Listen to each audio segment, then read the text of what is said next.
How to enable or disable save videos to external storage in camera on the Samsung Galaxy S25 series. First, tap on the home button to return back to the home screen. And from the home screen, open up the camera app. Next, in here, tap on the quick controls button. Then tap on the settings icon. Next, we scroll down and then tap on camera assistant.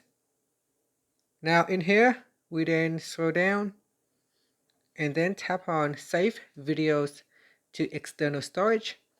Tap on the toggle button to turn it on or switch it off. Here, when you turn it on, the phone will automatically save videos to external storage device connected to USB-C port on your phone.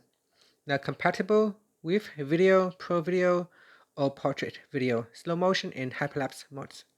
After that, tap on the back key to return back to your camera, or tap on the home button to return back to the home screen. Thank you for watching this video. Please like and subscribe to my channel for more videos.